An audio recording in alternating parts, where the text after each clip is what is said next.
Good evening. Good evening and welcome to the fifth and penultimate 2022 AViD event. I'm Brianne Sanchez, the Des Moines Public Library Foundation board member.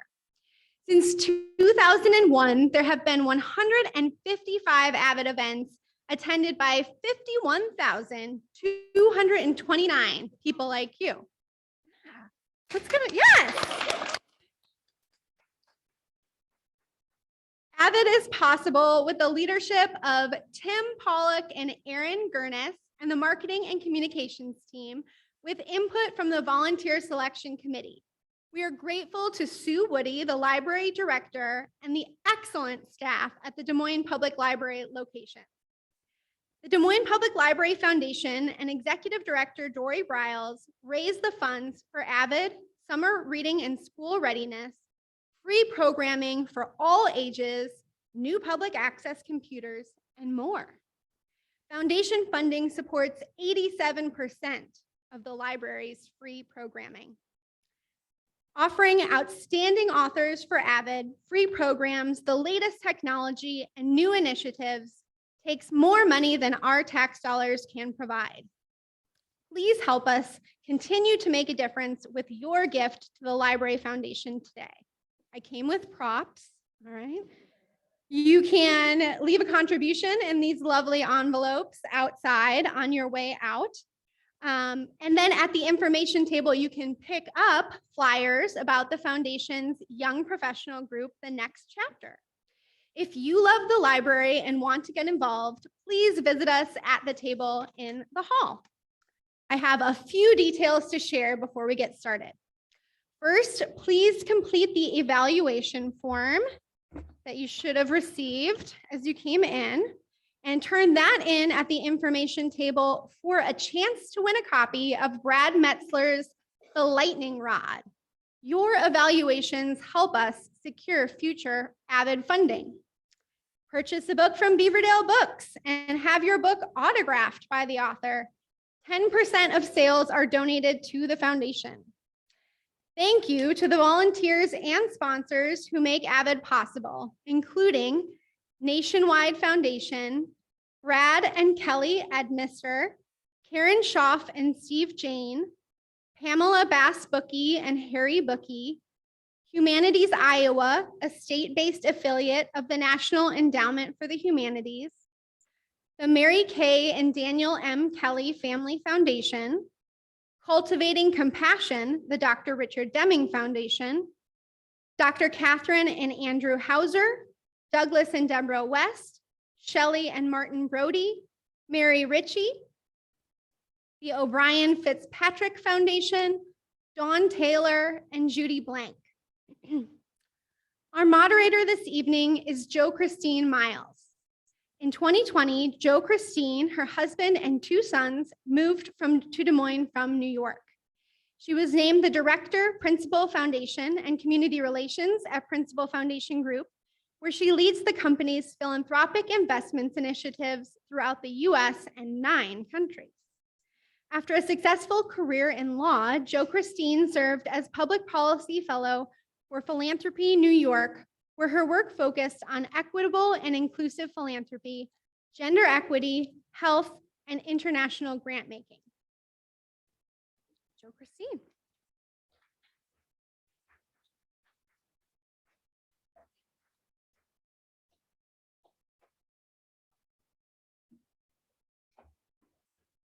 It's always odd to hear someone talk about me. I wasn't expecting that. And now I'm feeling very embarrassed and shy. So let's get to talking about Jason, but I have some housekeeping things to tell you about. So we're going to take a little test. Someone will come around with pencils and a bubble sheet. It's calculus. No, seriously. I'll give a very brief introduction of our author. I'm very excited to hear from him tonight. If anyone has read the book, I'm sure you are just as excited as I. I'm expecting a comedic, poetic presentation. Don't let me down. Following his presentation, we'll have a Q&A, and you should have some question slips. Just put a question on that slip. It'll make its way to the front, and I'll be sure to ask your question, only the appropriate ones, of Mr. Mott. And after that, he'll spend some time signing books. So again, please step over to Beaverdale, purchase a book if you don't have one with you. And from there, we'll close out this evening and we all can go outside and get wet. So again, it is my pleasure to introduce you all to Jason Mott. He is an award-winning author, a best-selling author. And his latest book, Hell of a Book, which is a fitting title. It is truly a fascinating, it is a hell of a book. It's a fascinating read. It won the prestigious 2021 National Book Award for Fiction, so no small feat, a hell of a feat. It tells a hell of a story about racism, about police violence, about a nation's reckoning and an individual's reckoning with a tragedy, with tragedies that happen all too frequently. But the book is also about something that you may have skipped over just past the title page, and that's love. And for all the people in this room who have families, which I think is all of us, right? To just dwell on that point for a minute, notwithstanding the sadness that the book highlights, notwithstanding the ills that still haunt us as a nation and as a species. What stood out for me is the love that permeates the book in very subtle, nuanced ways. And as a mother, looking at the mother who's portrayed in the book in a way that really spoke to my heart. So the novel is sometimes heartbreaking. It's sometimes absolutely funny. I can't wait to ask Mr. Mott if the opening pages is an escapade that he actually engaged in, and which social media site has the pictures. It's a deeply honest and thought-provoking story. It, of course, tells the story of an author who wants to live and write about his full humanity, but like so many of us who are labeled something, usually a color, we aren't given the freedom to do that. And he covers that issue and the ramifications of that issue in a very compelling way. So there are twists and bends. It's audacious. It's urgent, and it features a wonderful character named Soot. And you know, I don't know, Mr. Mott, if you meant to pull this out in that name, but Soot is something that we, you know, don't think much about. It's something that coats the walls, in the doors and the floors that we try to sweep away. And of course, that is what Soot experiences throughout his life. And that is just another example of how thought-provoking this tale is and how talented Mr. Mott is as an author to weave layers and layers of meaning, of poetry, of life, and of emotion into the tale. So the book has received universal acclaim. It has appeared on dozens of 2021 lists, and we are very thrilled to have him here in the great city of Des Moines to talk to us a bit more about his work, his process, and of course, that opening scene. So with no further delay, please let me ask Mr. Mott to come to the stage.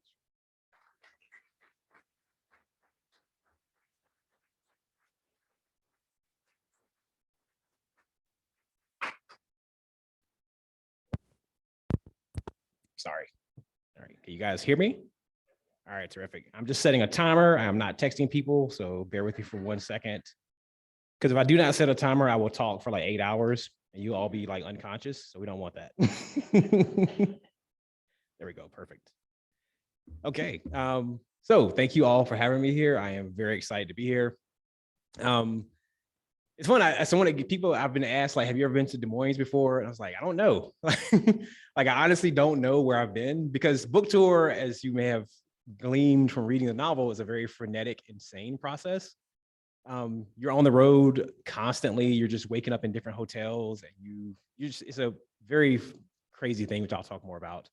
But I do want to talk about the way I like to do my events. I'll talk for maybe like half hour or so. I probably won't read, because there's this phenomenon where, like, from a very young age, we are all conditioned to fall asleep when people read to us. Yeah, it's a real thing that happens. So I've learned to just either do really short readings or not read at all, just if you engage. So I'll talk with you all about how the book happened, where it came from, some of the weird, wacky events that got it to where it is, because it is a bit of a strange, hell of a story, just how the book happened. So I'll talk about that, and then we'll do questions, which I encourage you all to ask all the questions that you have. I love answering questions, because strangely enough, for me, like, I've done this presentation multiple times before, but the questions that people ask are always different. So please ask questions when we get to that phase. Okay, cool. So hell of a book, which I did not title, by the way. I did not pick that title. Just want to get that out there, and I'll talk about that later. So hell of a book was a very long time coming. So some of the backstory on how the book happened and how we got to here. If you go back to 2011, I was working at Verizon Wireless in a call center in Wilmington, North Carolina, which is in southeastern North Carolina. And I was, like I said, at a call center for people. We handled specifically New York Metro. So what that means is, if someone in New York was angry, which never happens, if someone in New York was angry about their phone bill, angry about the phone had broken, just angry, and just wanted to call and scream at someone, they called my call center down in North Carolina, and they screamed at me for 8 hours a day for 4 years. And it was a very brutal job. But while I was there, I was constantly writing. I had a master's degree in poetry. And just as a tip, if you ever get a master's degree in poetry, you wind up answering phones at Verizon Wireless. So just be prepared for that part of the story. But while I was there, because fiction had always been my very first love, so I was always writing novels. And what I would do is, every year I would write one manuscript. I wrote a novel a year for like the 4 years that I was there. All the previous novels, no one has ever read, no one will ever read, because they are terrible. But in 2011, I wrote a story about people coming back from the dead and trying to re-enter the lives they left behind. And this eventually became The Returns, which I also did not title. Fun trivia fact that no one will ever ask you. I have yet to title any of my novels. Every novel that I've written has been titled by someone else. Apparently, I just suck at titles. It's just my weakness, and it is what it is. So I wrote this novel while I was working at Verizon Wireless, and I submitted it to a bunch of agents, and did not expect anything to happen, because I had written 3 others before that who all got rejected from every agent that I queried. And I would literally query about 30 agents, and everyone shot them down, and rightfully so, but whatever. I'm not bitter, So, so I finished this manuscript, and I sent it out to a bunch of people, and I got a few rejection letters, and I was like, oh, that's par for the course. Of course, this got rejected. And I was at a very low point. This is where it becomes very like Hollywood movie moment, this is actually what happened though. I was at this very low point because, again, I was out of graduate school. I had spent tens of thousands of dollars trying to like be a poet or be a fiction writer or do something with writing. And there I was 4 years deep at Verizon Wireless, answering phones and not being a writer, or at least not having the version of being a writer that I thought it was going to be, which is rarely what actually happens, but that's a different discussion. And I was talking to a friend. I had just gotten a few rejection letters for this manuscript, and I was telling a friend about it. And I told her, I said, at what point in your life do you just accept that a certain path is not for you? Like, at what point do you just say, I'm not this thing that I thought I was or I wanted to be. I'm just this thing over here, and that's fine too. But I'm just not this thing over here. And my friend, being very smart, she said, just shut up. She said, shut up. You're a writer, keep submitting, something will happen. And I was very disgruntled. I was like, yeah, whatever. And literally, so again, very Hollywood style, literally 3 days later, I got an email from an agent named Michelle Brower, who I've been an agent, been my agent for 10 years now. But the letter came in, and she said, hey, this book sounds interesting. Let me read it. Fast forward, she picks up the novel. We sign a deal, we find a publisher, and things just kind of like catapult outward from there. And it was a really fun moment where like I got to quit the job that I hated, which is like everyone's life dream. Like you at this job and you're just going in and you're hating life. You're like, one day I'm gonna walk out of here and never come back. So I got to live that. And it was very cool. So when my agent and I, we started querying, we sent the manuscript out to a bunch of publishers. And my agent told me, she said, it can happen really fast. It can happen really slow. It may not happen at all. Let's just wait and see. And then one day she called me and I was at work, and she never calls me because I hate talking on the phone because I worked at Verizon Wireless for 4 years. But so when she called me, I knew something was up. So I went on my break, went in break room, and I called her back, and she goes, "Hey, so we have an offer on the novel." And I was like, yes, very excited. And she kind of told me the details, and she told me the amount. And it wasn't, quit your job and move to Jamaica kind of money, which is what I was hoping for, but it wasn't that. But it was quit your job and maintain the same standard of living that you have now, doing the thing that you love to do, which is really all I wanted. Like I didn't really want to get rich. I wouldn't knock it, but I wasn't shooting for get rich. I just wanted to be a full-time writer. I wanted to do this thing that I loved. And it was very funny because the first thing she told me after she told me the amount and all the details, she goes, "Do not quit your job."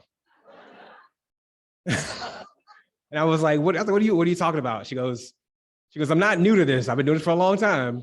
Do not quit your job." She goes, "For 3 very smart, valid reasons." She goes, "Reason number 1, it's just an offer. It is not a deal. Like they made an offer. I haven't accepted it. We haven't negotiated. Nothing has happened yet. This is just an offer." She goes, 2, if we accept the offer, it takes about 6 months for the actual money to come in. So you got to earn a living for 6 months. You got to pay bills. You got to have health insurance. You still have a life that you have to lead for the next 6 months. I'm like, okay, cool, smart. And then the third point, she goes, book contracts fall apart all the time. And this is a very true fact. I found out a lot later, very, very real. She goes, once a contract is signed, they can just dissolve for no reason, no fault of anyone's own. Sometimes you have a contract over here with a publishing house. Some bigger publisher comes in and buys that publishing house, and now they don't really like the book. So they're like, go away. We don't want your book anymore. And you have to go out and try to find stuff again. So again, she was like, do not quit your job. And I said, you know what? You're making a very valid, sane, cogent point. I will not quit my job. And I hung up the phone. I went to my supervisor and I said, I'm out of here, and walked. I did not tell her about that. I just walked. It felt so good. It felt just as good as you think it does. If you have not done it, I encourage you to do it once in your life. It was terrific. But luckily, obviously, things worked out. Like about a month after we had sold the novel, The Returns, we sold the TV rights, and the TV stuff kind of took off really amazingly fast. My film agent, he calls it the golden ticket. It's like the Willy Wonka and the golden. He said, "You got the golden ticket." He goes, "I don't know how you got it, but you got the golden ticket." And what that means is Hollywood goes very slowly. It takes about 3 to 5 years on average for them to adapt a novel. So my novel, they optioned it in June of 2012. And by March 2013, so 9 months later, they got approval to do a whole series. By August of the next year, before the book actually came out, the TV show was already on TV. So yeah, the TV show literally beat the book out. It happened that quickly. And my agent, it's funny because my film agent says, this will never happen again, so enjoy it. I was like, all right, cool. And he's true, it never happened again. So I went from answering phones to having this like dream life all of a sudden. But what I found out is like every deal that you sign has like fine print. And fine print of being a full-time author is book tours. So yeah.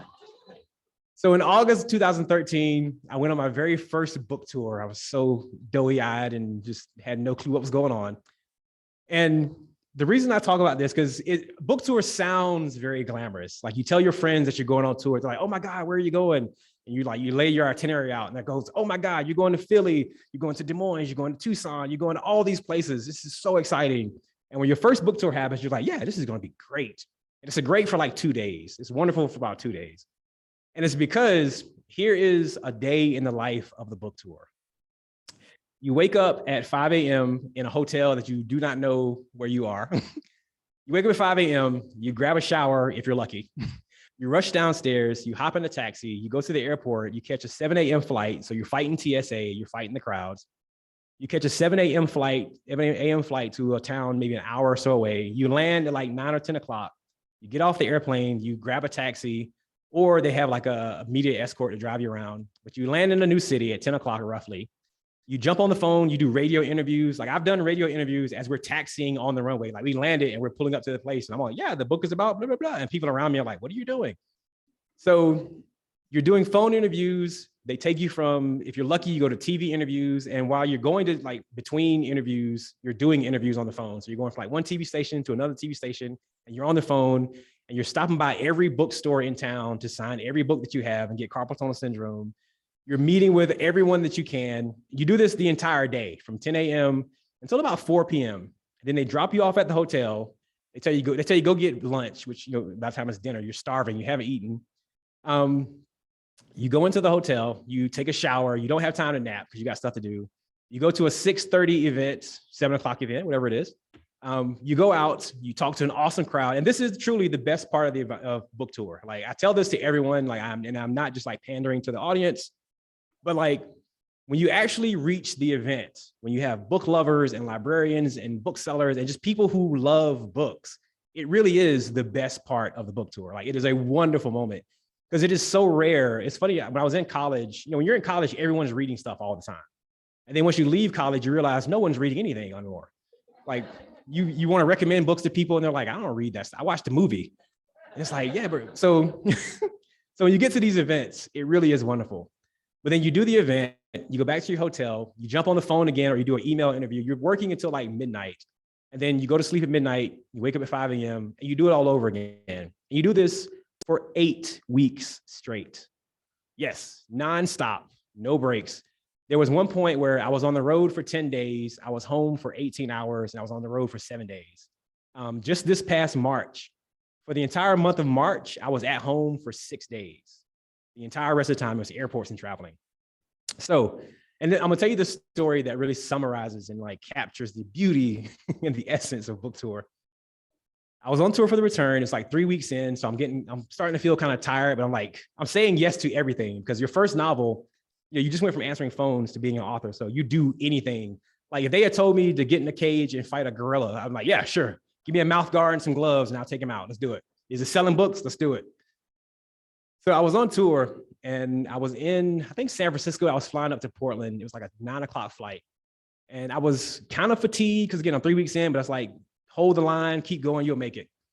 So I get on this flight, we take off and I'm absolutely fine. I fall asleep as the flight's taking off. It's very nice, peaceful. I wake up and we're at altitude, like halfway through the flight. I wake up and I am covered in sweat. Like there's literally sweat dripping off the tip of my nose. My heart's beating like 150 beats per second. It's just going crazy. And I look around, like I'm like, did the air condition break? Are we all going to suffocate and die? What's happening? And of course, everyone else on the flight is absolutely fine. They're just taking naps, living their best life, doing whatever. And I've literally sweated through my shirt while I was sleeping. So I got up and I felt kind of queasy. I was like, well, I'm not going to vomit on people because that's rude. Let me go to the back and vomit like a gentleman. So I step out into the aisle and I got 4 steps down the aisle and the floor started moving forward. And I was like, that is very interesting. I realized later it was me beginning to pass out and fall backwards. So I'm standing there. I start to pass out, starting to fall backwards. And it was very funny. It's funny now. It's funny then too a little bit. But I'm sitting there and the last thing I see before I black out, because I did completely black out. The last thing I see, this guy was sitting in his seat, he had an aisle seat. He had a seatbelt on, had his earbuds in, and he's just relaxing. He looks up and he sees me, like my eyes roll back in my head and I started going back and he goes, wait, and he reaches for me, but his seatbelt catches him. So he misses the grab. I go straight back. I bang my head on the floor. Everything goes dark. All of a sudden, there's like a light shining in my eyes. I'm like, oh my God, I've died. There's Jesus coming to get me. And it was actually just a flight attendant kneeling over me with a flashlight going, sir, do you know your name? Do you know where you are? So I was really embarrassed. I don't know why I was embarrassed, but I was embarrassed. They took me to the back of the airplane. They laid me on the floor in that little area where the flight attendants work. So I'm laying on the floor, like drinking orange juice because they're trying to put sugar in me. And I'm drinking orange juice. This woman comes out the bathroom, has to step over me, literally, to get to her seat. It's awkward for both of us. So I'm laying there. I'm sipping orange juice after just having passed out. The flight attendant is a very lovely lady. She's trying to keep me talking because, again, I've just passed out on a flight. She goes, do you have any health issues that we should know about? Is there someone we should call, like talk with us? She's trying to keep me talking. I said, no, I'm actually really healthy. I think I'm just really tired. And she says, well, why are you so tired? I said, well, I've been traveling a lot for the past few weeks. She says, well, why have you been traveling so much? I said, well, actually, I'm on book tour. She goes, oh my God, tell me about your book. So you can literally pass out from exhaustion on book tour and wake up having to pitch your book to people. So that and many other adventures occurred for that whole book tour. And when it was over, I told my agent, I said, I really want to write a book about an author on book tour because it's the craziest thing and no one's going to believe it. And my agent says, she goes, nobody wants to read that. I was like, I think they do. Like, people like hearing me talk about it. She goes, no, nobody wants to hear about an author on book tour. There are more important issues out there. And I said, okay, fine. You know what you're doing, fine. So I wrote my second novel. I go on another book tour. I'm like 3 book tours deep in this point because I've done the hardback, the paperback, and the new hardback. I tell my agent again, I think I want to write, because the third book tour is just as crazy. I tell her, I said, I want to write a story about an author on book tour. And I told my editor as well. And they both were like, no, that's nice, but no. It's like when you tell the kids, like, oh, that's cute. No, but that's cute. I was like, okay, fine. So my third novel, I finished that one after having pitched this book multiple times. I finished my third novel. And I had left my publisher at the end of my third novel. And I wrote The Crossing, I left that publisher. So suddenly I had no one asking for a book. It was just me and the page again, all of a sudden. And I was talking with my agent and she said, what do you want to write about? Like, you have no requirements. What do you want to do? I said, I still want to do a story about an author on book tour. Yeah, I know. And I was on the phone with her. She goes, okay. I heard her just kind of sigh. She's wonderful, by the way. I'm making her sound bad, but she's wonderful. She goes, okay, send me the first 50 pages. Let me see what you've got. So I sent her 50 pages of this story about an author on book tour. And the first thing she said to me, she emailed me back. She goes, I am not impressed. Now, in her defense, because I cannot stress to you how much I love her and how smart she is. In her defense, the 50 pages I sent her were not the first 50 pages of what Hell of a Book became. It was completely different. It was just a pure comedy about an author on book tour. There were none of the higher discussions about race and about like just all the things that the book actually expands into were not there. And that's the thing she said. She said, something's missing from the book. She goes, from what I read, it sounds okay, but just something's missing. And so I was like, well, what should I do? She goes, look, I'm not impressed, but who cares? She said, if this is what you're passionate about and this is what you want to write about, you don't need my permission. She goes, I'm your agent. I'm not your boss. Go do what you want to do. She goes, go off and write this passion project you have. Send it to me when you're done and we'll figure out what happens next. That's what makes her a beautiful, wonderful agent, because like she understands that balance. And I said, okay, fine. So for the next year and a half, her and I almost never talked because there wasn't much to go on. I told her I was working. She goes, cool. Let me know when you're done and we'll pick up from there. So a year and a half later, roughly, I sent her this new manuscript. And I just dropped it in her mailbox. I didn't warn her or anything. I just emailed her one day. It was like fall. I emailed it to her. I said, hey, here's something I wrote. It's the author on book tour story that you said you didn't want, but it's very different. I said, I don't know what it became, but here it is. She goes, okay, fine. Took her like a month to read it. And she emails me back. She goes, oh my God, why didn't you write this a long time ago? So she was suddenly very excited about the book. And it was funny because as I was writing the book, I was telling her friend, I said, this will be my magnum opus of failure. I said, this would be the book that fails harder than any other book I've ever written, because as I was writing the book, it was very different than all my other novels. It was very comedic, which I had no history, quote unquote, history of writing comedy. It talked about race, which I had not really spoke directly about in my previous works. It was very referential. It had Nick Cage at parts of it. It had all kind of weird stuff going on.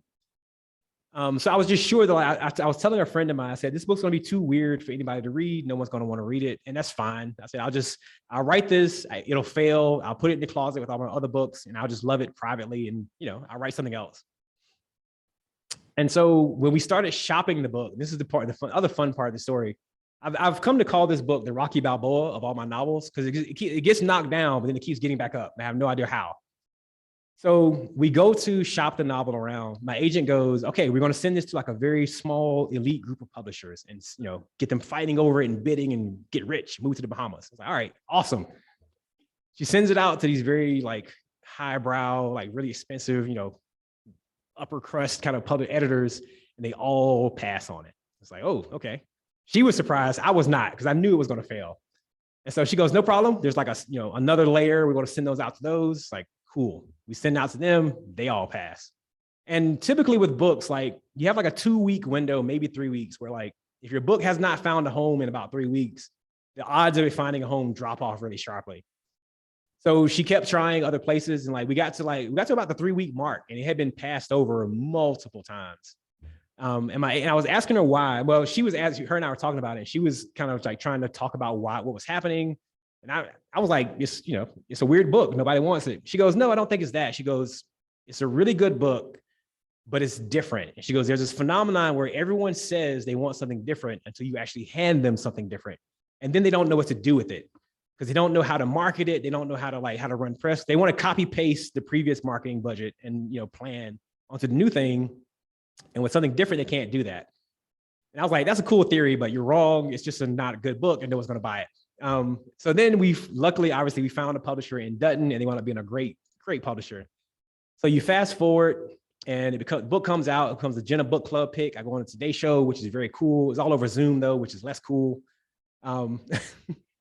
And so there's this window of time when a book comes out of about 2 months, where like whatever your book does in the first 2 months is what it's going to do. And so the book came out. I was on tour, virtual tour, which is a lot less strenuous. Still kind of strenuous, but not as bad. So 2 months passed, the book's quieting down, and I was like starting work on a new project. And it's like, okay, cool, the book's done. And then in the late August, my publisher emailed me and says, hey, can we do a phone call, a Zoom call today at like 10:25? I was like, sure. Like you could have gave me 2 days notice. He goes, no, let's just do it today, real quick. We got to talk about the paperback that comes out.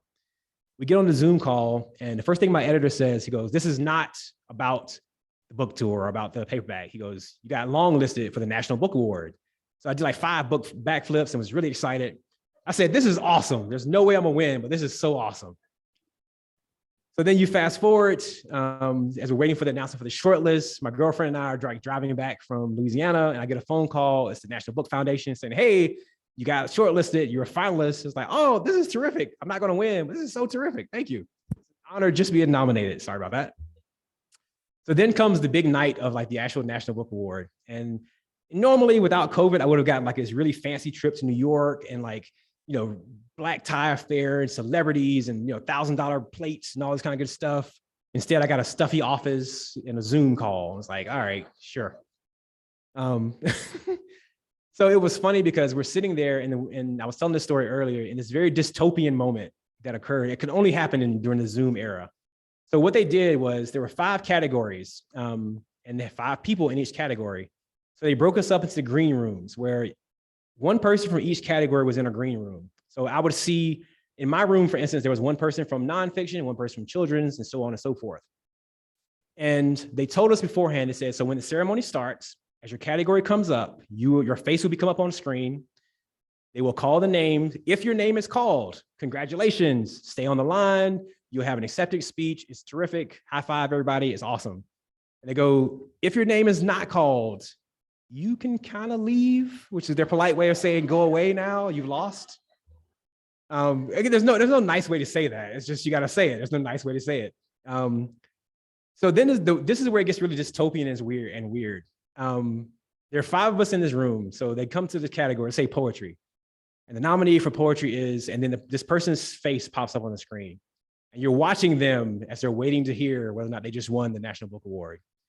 And they're staring at the camera, nervous and waiting. And it goes, and the winner is, and it's not that person's name. And like 2 seconds later, they just disappear. It was like, whoa, that was weird. And then the next category comes up and there's another face and they're looking nervous and afraid. And then the name called and it's not them and they're gone. And I swear if you Google them now, they just don't exist. They just go into the void of the abyss. So I go through this for 3 people and then like it gets to the nonfiction category and this face comes up on the screen and it goes, and the winner for nonfiction is Taya Miles. And it was her. It was like, oh gosh, she didn't go away. Awesome. And it was very funny because her and I could, like, since we're the 2 people in the room, she could see me, I could see her.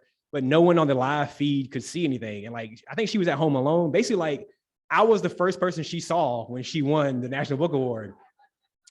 So I'm muted and I'm there like pantomiming excitement, like I'm doing all this insane, like gesticulating to show her how happy I am for her. And she had this like terrified look in her eyes the entire time. And it was so cool because again, I had never met her before ever in life. And they cut to her for her acceptance speech. And the first thing she says is, before I start, I want to thank Jason Mott for making me laugh after I won the National Book Award, because I was terrified and he calmed me down by being excited. So that was a very cool moment. So then it gets to my category. And I'm sitting there like, I know, like, I'm sure like everyone in my room, well, they were all gone. So it's just me at this point. But I'm sitting there waiting to disappear into the void. I've made my peace with it. It's like, I'm just going to not be here anymore. Like, it's just fine. And they said, the winner is, and I was waiting to hear the J sound, like your ears are triggered waiting for the J. And he says the title first. He goes, hell of a book. So I heard the H sound and my brain goes, oh, we lost. I got to go and apologize to all these people for like, because I had friends who like took the night off from work. They're all at home watching Zoom, like waiting for me to win. I'm like, oh, you guys should have gone to work. So I was like, in my brain, I'm already crafting that millisecond of time it takes to say the title of the novel. My brain is already crafting. I called it my apology tweet, where I was going to apologize to all the friends who were like supported me. And I'm sorry I didn't win. And I was going to go cry in the corner. It was funny because my girlfriend, she had asked, she goes, do you want me to come with you and like be there? And I said, no, I want to be by myself. That way, if I lose, I can just cry in the dark like a man. She goes, okay, that's weird, but fine. So they called my name and I was just completely shocked and stunned. And I stumbled through this acceptance speech. And it was just very awesome. And people oftentimes ask, like, do you know ahead of time if you're going to win? It's like, and the answer is no. Like, it is truly like it's a true award ceremony where no one knows who the winner is going to be, including the winner, until they actually call the name. But it was a very big moment. So that's why I say, like, I call this book the Rocky Balboa story, where like it just kind of rises and falls. So I want to backtrack for just 1 second. So as I've mentioned, it began just about this story about this author on book tour, and where it transformed was around 2017, I think it was, when the Freddie Gray incident occurred in Baltimore, Maryland. And if you don't remember what happened there, Freddie Gray was arrested by police officers, put into the back of a truck, and given what's called a rough ride, which essentially means that you're handcuffed and they bounce you around the back of a truck while driving through the highway, and he died because of the result of that. And in the wake of that, there were the Baltimore riots, there were burnings, there was just mayhem in Baltimore for several weeks. And one of my very close friends from college, who was also Black, he lives in Baltimore. And so I was worried about him, and he was, worried about himself. So every day for about 3 weeks, we would call each other at 7 a.m. It was we had a clock, a schedule. We called each other at 7 a.m. and we just talked. Like, I was like, hey, how's it going? And he was like, oh man, I can see smoke from here. And like, I went down to this place last night, and like, he was out protesting. He was also he was trying to find the line between like, when do I protest? When do I just go home? Like, as so many of us oftentimes are, he was at that point where like, he's like, what do I do to help this problem? Like, how do I affect change here? And yet he wanted his own safety was at risk, and he was worried about that. So for about 3 weeks, every morning at 7 a.m., we on this phone call, and it would start with just a check-in, like, how's it going? How's your wife? How are things? Are you safe? And then it became the two of us reflecting on a lifetime as Black men growing up in America, and our childhoods and incidents that had occurred, things that I had forgotten about, things that he had forgotten about, just our life stories living as like the other in America. And somewhere along the way, after like 3 weeks of this, we had set up news alerts on Google for like other like stuff regarding like police shootings. And because believe it or not, around the Freddie Gray time, there were other incidents that were occurring, but they were not getting press because the Freddie Gray incident was so huge. And so he and I were getting like Google alerts about, oh, there's this case out in Wichita, Kansas, and like just these random things that were occurring, and no one was able to talk about it because the Freddie Gray incident was so large. And after about 3 weeks of that, I was burnt. Like, I was so fatigued and so emotionally exhausted and mentally exhausted. And I told him, I said, I can't do this anymore. I said, I'm full up. Like, I don't know what to do. I'm depressed when I wake up in the mornings now. Like, I'm overwhelmed after thinking about all this stuff that's happened in my life and all these things. I just don't know what to do with it. And him, being the smarter of the two of us, he said, "You're a writer. Why don't you write something about it?" It's like, that's a great idea. So I did. I started writing these very small snippets that were a mixture of, some of them were just flat out memories from my childhood, things that I had lived through and witnessed and that were a part of me.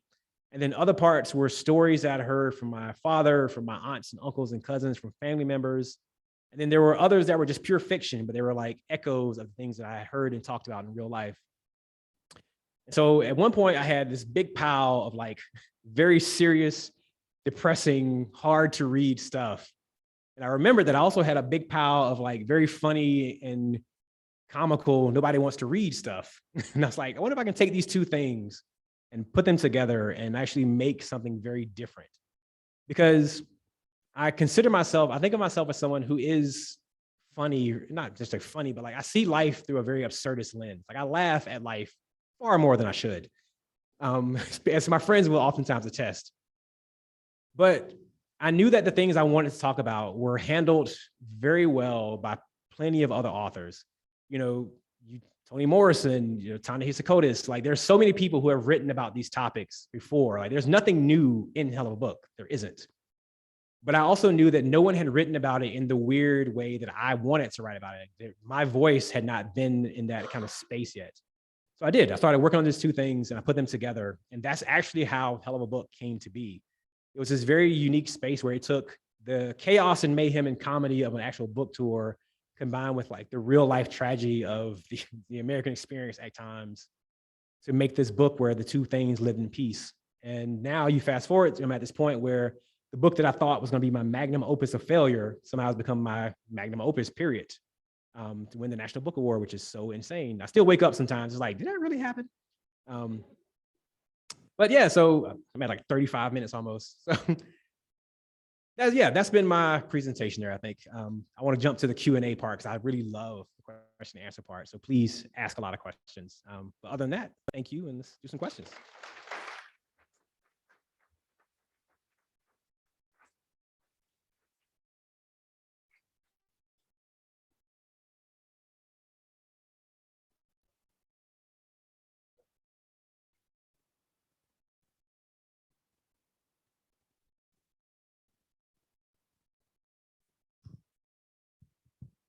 Testing, 1, 2, testing. Yep, there you go. That was wonderful. Thank you so much for that presentation, giving us some insight into a book tour. I really want to go on one. So there were so many things that I found fascinating about your book. And one was your ability to blur the line between reality and imagination. Some of my favorite movies do a good job at that too, right? So when you were sitting thinking, can I take this comedic stuff and mix it with this really sad, heavy stuff? Were you thinking you would use this method of mixing reality and imagination to blur the two in that way? Or is that something that came later after a few iterations? No, so the imaginative component, the over the high imagination, surrealist kind of component and absurdist components, those were always there from the very beginning. Because, so I'm trying to say this without like sounding like like I got issues, but I have a very imaginative brain that I kind of live there for the majority of my time. Anytime that you see me, I'm daydreaming about something else. That's just kind of how my mind works. And one thing I found with writing, part of why I think I've become a writer, is like writing feels more sane to me than the real world. I talk sometimes, I tell my friends, like, if I'm not writing, I feel like I'm above water for too long. Like I need to go back underwater and like where it's calm and quiet. And so for me, I just wanted to have a book that really reflected the imaginativeness that I felt like I lived through and that I enjoyed kind of being a part of. And I also wanted to have a story that reflected what I think all writers kind of go through, where like I think most writers have that daydreaming thing. That's why we kind of become writers oftentimes. You're always thinking about the way things could have happened and the stories that could have been told. So that was a very early part of the novel. And it just, I was really surprised when it seemed to work the way it did, because I thought it was going to be just too goofy and weird and surreal. But at the same time, it was fun to write. So that was a litmus test for me. Is like, am I having fun writing it? If so, who cares what happens next?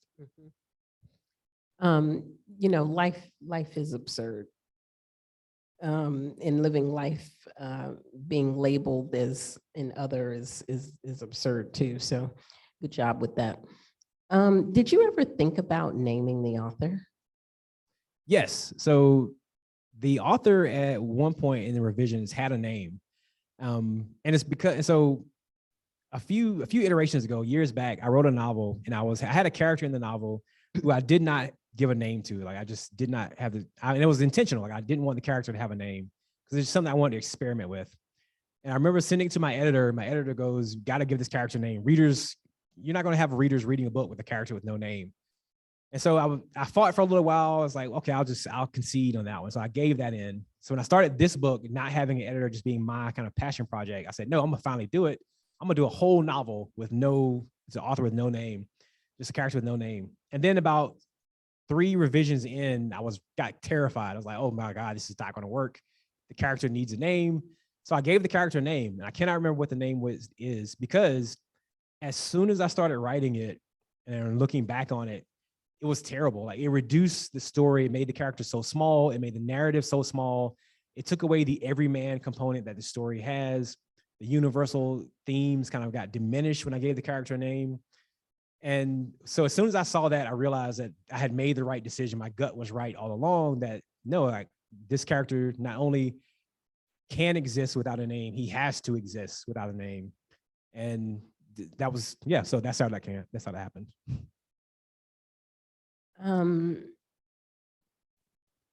You probably get this question all the time, but I'll ask it. So how much of you is in the main character? This is inching ever closer to my real question. I know what your real question is, and I choose the 5th on that one. Until the statute of limitations runs out. So yeah, there is a lot of me in this novel, probably more, I mean, definitely more than pretty much any other novel that I've written. So much so, like, you probably cannot tell it from up here, because I present very well, because I've had a media trainer who taught me how to present. But like, I'm actually a very quiet, private, introverted person. Like, I do not like being in front of crowds. I can do it, but like, I have to recover for like 3 days after I do it. And so when we finished the book and I sent it to my agent, one of the first questions that she asked me was, are you sure you want to do this? Because we both know that you don't like people in your life. And I can see a lot of your life here. Like, you've covered it up in certain spots, but I can see a lot of you in this. Are you okay with that? And I thought about it for a while. I was like, yeah, I think so. I think I'm at the point where this is the one that needs to happen. So for me, like, yeah, there's a lot in the book. When you read the novel, the author in the story has written a really big book, and, he's on a book tour, which is obviously when I was about to return and, having that experience. The author in the novel is from a town in southeastern North Carolina named Bolton. I'm from a town in southeast North Carolina named Bolton. There's a lot of parallels. Like, it is actually semi-memoir in many regards, with just enough fiction for deniability, plausible deniability. You got to have that. So an interesting question here. Are pilots actually the worst? Before you answer that, I was wondering, did the pilot actually say anything to you? Like, you passed out? No, so that is an excellent question. I've never seen, this is why I love Q&A. I've never been asked that question, but there's a backstory behind that one. There's a cool backstory. There's a backstory. So pilots are not the worst. Doctors are the worst. Yes, but my agent did not want me to say that, like, because we were mid-COVID. My agent's like, doctors are the anchor of our sanity right now. You cannot trash talk doctors. And so let me explain myself, if someone like clips that and puts me on Twitter as like trashing doctors and I have a riot on my hands. The backstory is, when I started at Verizon Wireless, they put you down in the basement for like literally 3 months to train you to take live calls. So my first day taking a live call, literally my very first phone call, it was 7 o'clock in the morning on a Saturday, which is the quiet day. They put you in there. So 7 o'clock, I'm sitting there, my headphones on, I'm nervous. I got to figure out how to work this whole system of computers and take calls. And I'm an introvert, so I'm already freaking out. Little thing comes on, it's like, boop, it's like, thank you for calling Verizon Wireless. My name is Jason. How may I help you? You like that voice, don't you? Soon as I say that, this guy goes, you know what? You're an idiot. Your company is an idiot. Everything you're just, and he just starts cursing and going off. He curses at me for 12 minutes straight without, I watched the clock. He did not take a break. He just went to town full bore for 12 whole minutes. It was my very first call, my introduction to being a Verizon Wireless call answerer. And of course, and he told me he was a doctor, and I'm a doctor. If I had to have your job, I would just kill myself. You know what? You're the worst person. He chewed me out. So I was like, okay, cool. I got the worst part out of the way. A week later, Saturday morning, I get there at 7 o'clock in the morning. Phone call comes in. Boop, the account comes up. So Verizon Wireless, just so you know, has this thing set up where if you call in and I handle your account, if you call in again and I'm not on the phone, it will send it back to me. The logic is I've handled your account before. I know what's going on. I can fix it faster.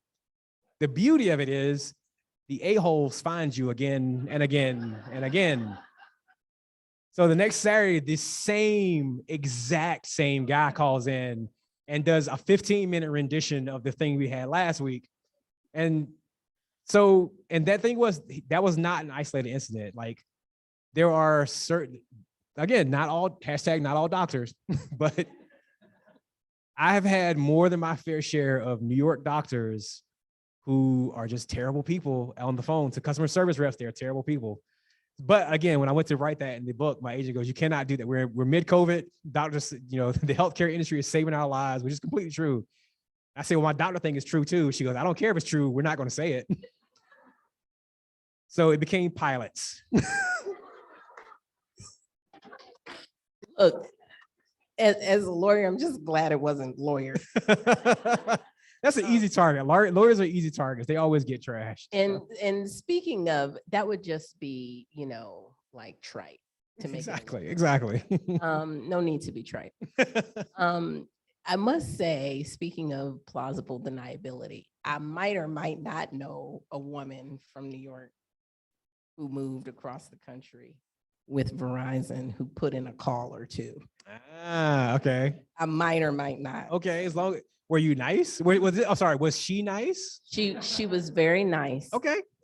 She lived by the adage that her great grandmother taught her, which is if you can't say anything nice, say nothing at all. Good. So the call had lots of long pauses. See, I'm gonna defend my Verizon Wireless, by anyone in the service industry, customer service industry. Because, for example, people think for some reason there's this logic in people's brain that, like, when the phone, and not you, I'm just saying, like, customers call in and their phone bill's too high because little Johnny called whoever and ran over or uses minutes or whatever, or the husband's cheating or the wife's cheating, they're trying to catch him in the act, which is a phone call I've had many times. But people think that like I personally sabotage their account. It's like, I don't know you. Like, literally less than 5 seconds ago, I didn't know you were a person in the world. And now you're blaming me for your high bill and all this kind of good stuff. But I will tell you, just like I tell everyone whenever I talk about customer service, if you are nice to the person on the other end of the phone, you will get free stuff. And that is a fact. I have given away more free stuff when I worked at Verizon to nice people. Like, just if you didn't curse me out, you got a free 10% off your bill that month. Like, it was so easy. So take care of people in customer service, no matter what that looks like. Servers, anyone in customer service anywhere, be nice. Will do. Lots of good questions here.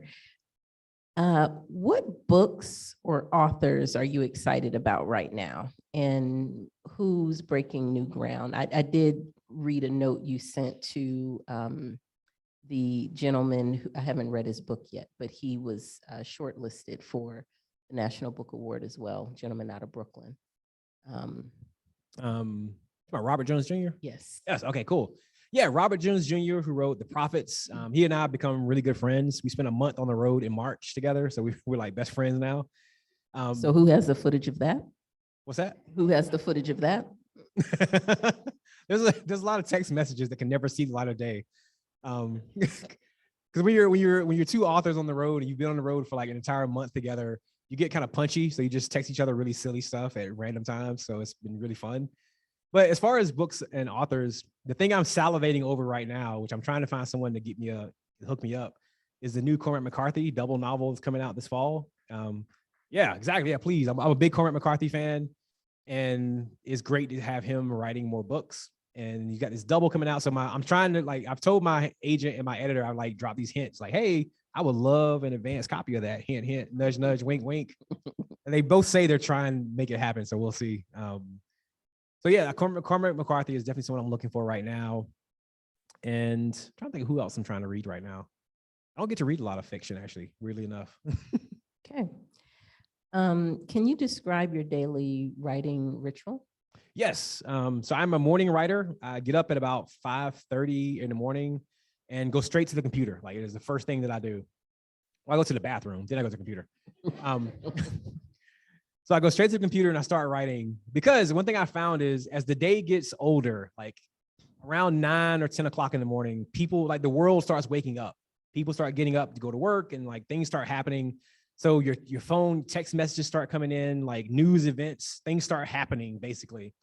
But in the early morning, there's this quiet period where like no one's texting, no one's calling, the news is quiet. You can just like put it away and not worry about it. And that is like the most clarity that I have in my day. So yeah, so I get up at 5:30, I write. Typically a writing day on average is about 6 hours, excuse me. So I'm usually done around like noonish, which is great because you're done working at noon and you go, have the rest of the day to yourself to do other work. But yeah, I do about a 6-hour workday. I do that like five days a week, typically 6 days a week sometimes. I used to do more than that. Like sometimes I have a quota for like 10 pages a day. That's typically like, if I'm doing a first draft of something, I have a 10-page per day requirement. Like I have to write 10 pages or I cannot get up and go eat cookies or whatever. And so if I'm on a really good day, I can do 10 pages in like 2 hours. And it's like, awesome, I'm done for the day. I can go relax. On a bad day, like I'm there for 12 hours trying to get these 10 pages out. But it's that part of the consistency. So yeah, that's my typical work day is 5:30 to about noonish. And then I do relax and silly stuff after that. So you mentioned during your presentation that poetry was kind of a first love or a Second love, yeah. A second love of yours. Mm-hmm. So how does writing poetry interact with writing novels? Does one art form kind of feed into the other? Yes, very much so. I tell people, like sometimes I teach, and when I teach people, I tell them you should definitely write in other genres to help your main genre. So I began as a fiction writer. When I was like 14, I decided I wanted to be an author. I read a book by John Gardner named Grendel, and it just changed my life. It was literally that kind of moment where I was like, I want to be a writer. And so I wrote fiction for a while. Then when I was in my like early 20s, actually, I found out girls like poetry. So I started writing poetry for a while. Then I went to graduate school for it, which is an expensive way to meet women, by the way. Doesn't work. So, but while I was there, because I had gotten burnt out on fiction in my undergrad. Because in undergrad, I was writing fiction just all the time, and I got burned out on it. So I decided I wanted to try to do poetry because I actually did enjoy poetry. So for 2 years in graduate school, I wrote nothing but poetry. And it was really helpful because before that, my fiction had a problem with being like pretty long-winded, like things just rambled much longer than they should. And one thing that poetry forces you to do, whether you want to or not, poetry forces precision and exactitude of language. And it teaches you this economy and efficiency that you cannot get anywhere else. So after 2 years of like, because I particularly fell in love with sonnets. Like I have no idea why, but like I just fell deeply in love with sonnets. I wrote sonnet crowns for fun and just stacks of sonnets. But when I came back to fiction, I found that the things that used to take me a full page to say, I could now do in like a paragraph or even less sometimes, because the poetry had just taught me to like use imagery in a correct way or to use tone in a certain way.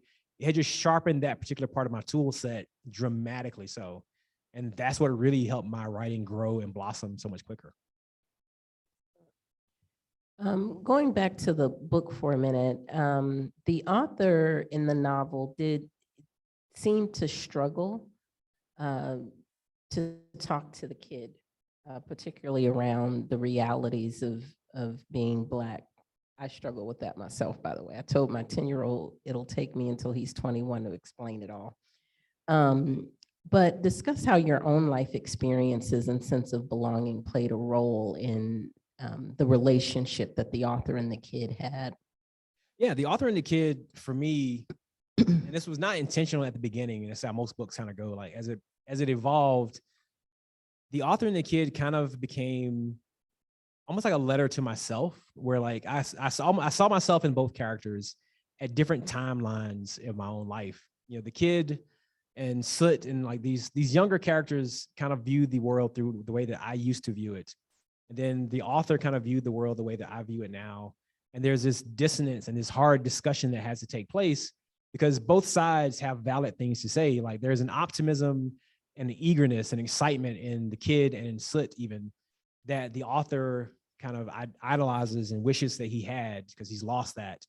And at the same time, there's a realism and a pragmatism and just a wisdom of the reality of existence in the author that he knows the kid needs to have. Like you have to have it to exist. It's the tipping point where at some point, particularly as a child of color, you have to learn that the world is different for you, period, full stop. That's just how it is. And parents will oftentimes vary on when that discussion is had and how you have that discussion. Some parents do it super early. Some parents wait till later. And there's no right or wrong. I think every parent has to find their space and their way to do it. There's one story I always tell about kind of how this happens and like the phenomenon. So when I was really young, so I'm 44 next month or July. When I was really young, anybody remember Dukes of Hazzard show used to come on, like Duke and Bo and the General Lee with the big Confederate flag on the top? So when I was a kid, the show used to come on, the reruns would come on, and I love. I'm a car guy. I got a car tattoos and stuff. Well now they didn't have them then, but I was a car kid, as many kids are. I just loved cars, and there was nothing cooler than like Knight Rider and Dukes of Hazzard. They had cars doing cool stuff. You had this Charger just jumping over bridges and awesome stuff like that. And I was at that age where like I didn't know the reality of like this big ass Confederate flag on this orange General Lee. And so I love this show so much. And you know, back then, I don't think it happens now. Back then you had like the bed sheets for everything that was popular and cool. And I wanted some Dukes of Hazzard bed sheets. Yeah, let that sink in for a second. Yeah, Duke and Bo and all them boys and the General Lee just on the bed of this young black kid. And my mom, God bless her heart, she's passed away. Both my parents are gone. So my mom, being the wonderful mother that she was, she bought me these Dukes of Hazzard bed sheets. So for years, I slept on these Dukes of Hazzard bed sheets and knew nothing at all about the ramifications of that, the irony, all that was just lost to me. But I was happy because all I knew was there was this cool show where these guys had a cool car and did cool things, and I just admired it. And it was Southern, it was so much fun.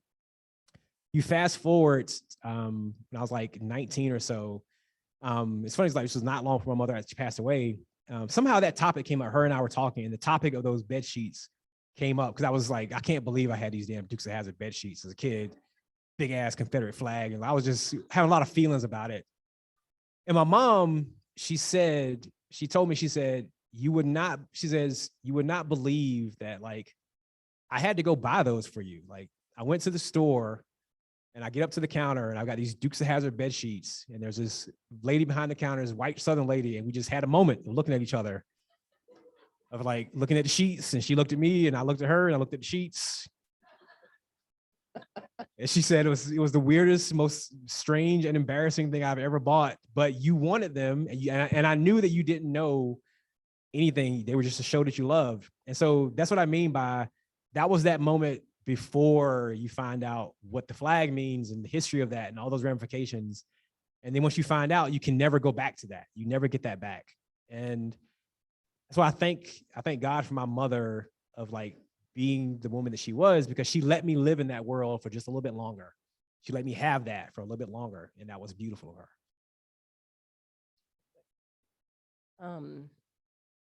So I wondered this too. So this is a great question. I hope you think it's a great question. Is the young boy Soot and the young boy who is only seen by those he allows the same character? Ah, great question. So that's one of the questions that I just don't answer. And I do that because I really believe that art of all forms is ultimately a very personal act. And I created the story and I intentionally added ambiguity and like, I did a lot of things to make it where readers would ask that question. And I wanted readers to decide that and think about what it meant either way, whether they were the same character or not the same character. I think there's a lot of thought to be had about what it means in either direction. And so the answer to that, I will never actually give to anyone. I just kind of let that be the thing that people actually chew over and decide for themselves about. Aaron, what do you think? What do you think? You think yes or no? I think they are. Okay. Yeah. Why do you think that? It's like reverse this whole interview. But I know more about you. That's fair. That's fair. All right. What do you think your mom would say about this book? Oh, she would love it. She wouldn't be a fan of the language. And some of the antics I think she would be asking me about, like, did that really happen? And I would have to like not tell her, which would be awkward. But no, my mom would love it. My parents were both very supportive of me, even before, as parents are, even before I even knew to support myself and to believe in myself. They were very supportive. My mom, I was telling someone upstairs earlier, like, I love coming to libraries. Like, I know I talk about how book tours are terrible, and like I said, until I get to the event. But like, I grew up in a very small town of like literally about 600 people. I still live there on a dirt road. I just got internet a month and a half ago, and I'm not joking. I did not have internet until a month and a half ago, not by choice, but it's just how things are. So I live in a very small town, and the nearest library is in a town called Rigawood. And it is a very small building, but it's the most special library on the planet to me, because attached to the library, they took an actual rail car and they attached it to the back of the library. So the adult section is in the main part of the library, and the kids section, you just walk into this actual rail car and it's filled with all these kids' books. So my mom used to take me and my sister and drop us off at the library, because she knew it's a small town, you know everyone. She knew the people who, the librarians. She would say, just drop us off, and she would go run errands and do whatever she had to do. And my sister and I would go and I would sit in the chair in the corner of this awesome rail car surrounded by all these books. And the librarian who knew me and my sister, she would have a stack of books waiting for us. And she would just give us our books, and you go sit in the corner. And that was babysitting. You just sat in the corner of the library and like read all the books that you wanted to read. And the librarian, once she found out the books that I liked, she would always give me like books in that same vein. I was a big fan of mythology and folklore. So she would give me all these books about Odysseus and like these gods of, Greece and Rome and Africa and South America and everything else. And so that act that she did was a very formative part of my experience. And then my father was not a huge reader, but he was a very supportive man. And I remember after my mother passed, it was just my father and I were living together, because he had some health issues and we were trying to like sort some things out. But after my mother passed is when I decided I wanted to I wanted to quit my job. I was working at a different place. Literally, we made rubber gaskets. It was literally a gasket factory. Like, you sucked in smoke all day. I've had some great jobs in my life. But I was making decent money for the area. But when my mother passed, I had that realization how life is short and you should pursue the things that you want to actually do in life. So I told my dad, I said, I want to quit my job and try to be a writer. And I expected him to laugh, because like, who does that? And my dad thought about it for a second. And I explained to him, I said, it's really, I don't even know what that means. It's really hard to be a full-time writer. I said, I probably never be do it, but I don't like this job. I want to write. And my dad thought about it. Because I was basically asking for some help. Like, I didn't have the money. Like, it's like, I would need some help if I do this thing. And he thought about it for like 5 minutes, because he's a really quiet guy. And he said, do you think you can do it? I said, I don't know. I said, that's the honest answer. I just don't know, but I will definitely try it. Like, I promise I'll just give it the best effort that I can. And he looked at me and he said, all right, cool. We'll figure out some way to make it work. And 6 months later, I quit my job. I enrolled in like community college for like Associate of the Arts and like focused on writing, and started fast forwarding. And my father was supportive the entire time until he passed away. Like, he was always cheering for me. And like, he got to read one of my poetry collections, because I had 2 poetry collections published before my novels were published. And he got to read my very first poetry collection, which was great. So he got to see the end results. And my mother never got to see the works that I wrote. My father did. And that was really cool. So I had 2 extremely supportive, gracious, and wonderful parents. That's wonderful. Did you channel them in the parents in the book? Yes, very much so. And that was actually some of the tough writing, because it's so artists oftentimes, not just writers, but artists of all ilk, like there's typically one thing that you're trying to figure out in your life. And you spend your entire career making art around that one thing. If you're a songwriter, your songs have a typical theme. If you're, a painter, you have like certain things you work. Even if you try to do something different, it often feeds back to this thing. So if you read my work, there's always dead parents, always. And it's not a bad thing. I've accepted that. It's like that's the song that I'm trying to figure out in my own personal existence. It's like what it means to like not have your parents and still exist. And so when I wrote Hell of a Book, the author in that novel does not have his parents, and some of the other characters as well. So there's some threads of me kind of working through like the loss of my father, my mother, and like some things. There's like some of the components in that are very much pulled from my real life, and others are not. Others are fictionalized, but yeah, those two things were there. So, but I don't try to just kind of harp on like their passing, like the vibrancy of their life is what I wanted to also capture. Yeah. So Soot's mother in that, she's very much patterned after my mother. Soot's father, the father of the author, like all these characters are in their own way slivers of my parents. And that's part of why you were saying earlier about like the idea of love in the novel. That was part of what the novel was. I was really wanting to convey was that sense of, I wanted to be a tribute to them as much as it was a catharsis and therapy for me. I also wanted to be a bit of a tribute to them and like, their support of my writing. Indeed. It's the love that allows those of us who live the harsh reality of being othered to make it through it sane. So love is very important. Your first three novels are stylistically similar. This, of course, is a great departure from that. Where do you think you'll go next? It's a good question. So I think my next project, I'm kind of working on something now. It's still trying to figure out what it is. So I'm not really sure where it's going. But I do think that the absurdity and the humor will be part of the next project, just because it's where it's part of my voice, like finding out how I discuss things as opposed to how other writers that I admire have discussed things. I've discovered, particularly with Hell of a Book, that I can do irreverent humor and I can be silly and goofy and still have a very serious conversation when I want to. Like it's a turn of craft that I can do. And so I think for my next project, again, I'm not sure what it's about just yet. It's funny because I've got like 400 pages written. I'm still not sure what it's about, which is, that's the game. That's how you play the game.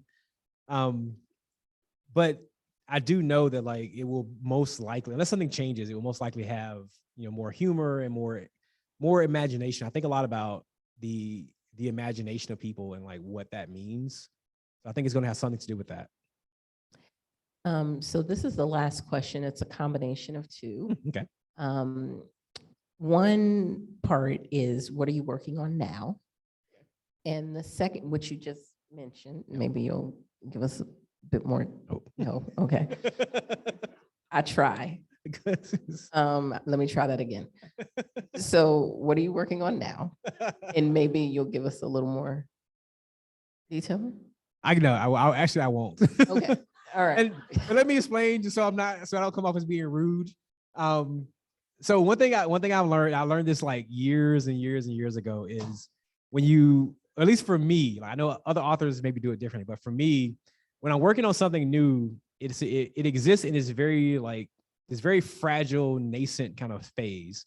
Because again, like I told you all, like even I don't know what it's about right now. It's like it's 400 pages of characters and stuff happening, but I don't know what it's about. And in the past, what happens is I would get to this phase and I would tell someone, hey, I'm not sure what this thing is, but here's what's happening, blah, blah. And then they hear that and they're like, oh, I can see that you're trying to write about that. And and my brain goes, well, not really. And they're like, well, you're sounding, and it becomes this discussion where like they try to give it shape before even I know what the shape of it is. And by the time the discussion is over, like I feel differently about the project and I'm not sure, I'm even more confused than I were beforehand. So I've just learned to keep things quiet and like blocked off. You have to guard those things for a long period, because what happens is, people want to if you tell them what's about, they want to know more and they ask more questions, they offer feedback. And you kind of get in this position of having to not defend the thing that you're writing, but explain it.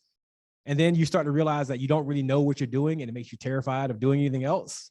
So it's like, well, I obviously have no clue what that whole 400 pages is about. So I'm gonna just stop writing it.